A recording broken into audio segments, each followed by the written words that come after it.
جب امام بخاری علیہ الرحمہ ملک شام و عراق وغیرہ سے ہو کر نیشا پور تشریف لانے لگے تو نیشا پور کے مشہور محدث محمد بن یحییٰ ذہلی نے متعلقین سے کہا کہ میں امام بخاری علیہ الرحمہ کے استقبال کے لیے جا رہا ہوں، جس کا جی چاہے استقبال کرے۔ اس اعلان کے بعد نیشا پور شہر سے 2-3 میل دور تک جا کر لوگوں نے امام بخاری کا استقبال کیا، اور جب نیشا پور پہنچ کر امام بخاری نے درس حدیث کا سلسلہ شروع فرمایا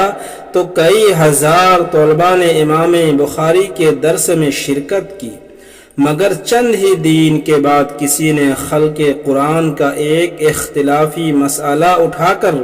امام بخاری علیہ الرحمہ پر الزام لگایا اور بہت جلد ان کا حلقہ درس ختم ہو گیا۔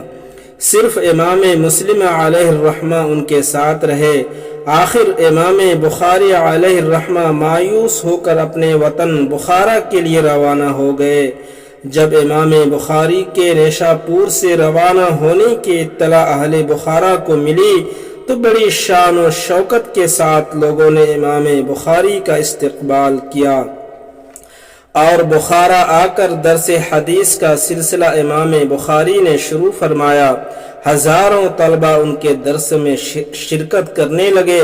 مگر حاسدین کو یہ گوارا نہ ہو سکا۔ انہوں نے یہ ترکیب نکالی کہ امیر بخارا خالد بن احمد ذہلی کو کسی طرح اس بات پر آمادہ کیا کہ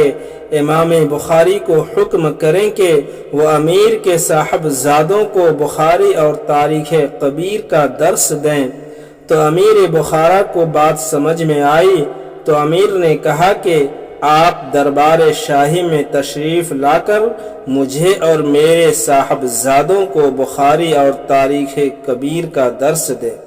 مگر امام صاحب نے اسی قاصد کی زبانی کہلا بھیجا کہ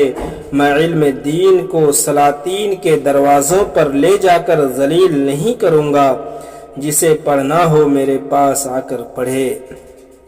امیر بخارا نے دوبارہ کہلوایا کہ اگر آپ نہیں آ سکتے ہیں تو آپ صاحبزادوں کے لیے کوئی مخصوص وقت عنایت فرما دیں کہ ان کے ساتھ کوئی دوسرا شریک نہ ہو۔ تو اس پر امام بخاری نے جواب دیا کہ احادیث رسول پوری امت کے لیے یکساں ہیں، ان کی سماعت سے میں کسی کو محروم نہیں کر سکتا ہوں۔ اگر میرا یہ جواب ناگوار معلوم ہو تو آپ میرا درس روکنے کا حکم دے دو تاکہ میں خدا کے دربار میں عذر پیش کر سکوں۔ اس پر امیر بخارا سخت ناراض ہوا تو حاسدوں نے امیر کے اشارے پر امام کو بددین اور بدعتی ہونے کا الزام لگایا۔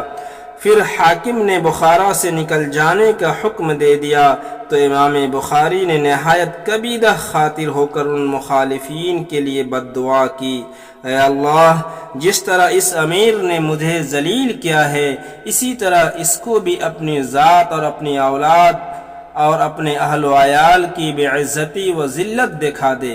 چنانچہ ابھی 1 ماہ بھی نہیں گزر پایا تھا کہ خلیفۃ المسلمین نے اس امیر کی کسی غلطی پر سخت ناراض ہو کر اس کو معزول کر دیا اور اس کا منہ کالا کر کے گدھے پر سوار کر کے پورے شہر بخارا میں اس کی تذلیل کروائی اور اس کو جیل میں ڈال دیا گیا، اور انتہائی ذلت و رسوائی سے چند دن کے بعد مر گیا، اور اس امیر کے معاونین مختلف بلاؤں میں مبتلا ہو کر ہلاک ہو گئے۔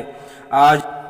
تمام امت دیکھ رہی ہے کہ بخارا، سمرقند وغیرہ جو علماء دین کے مرکز رہے ہیں، وہاں پر علماء دین کی ناقدری کی وجہ سے اللہ نے وہاں سے علم اور علماء کو ایسا اٹھا لیا کہ صدیوں تک وہاں ایک کلمہ سکھانے والا بھی نہیں رہا۔ اللہم احفظنا من غضبک و سخط اولیائک، اے اللہ ہم کو اپنے غضب اور اپنے اولیاء کی ناراضگی سے محفوظ فرما۔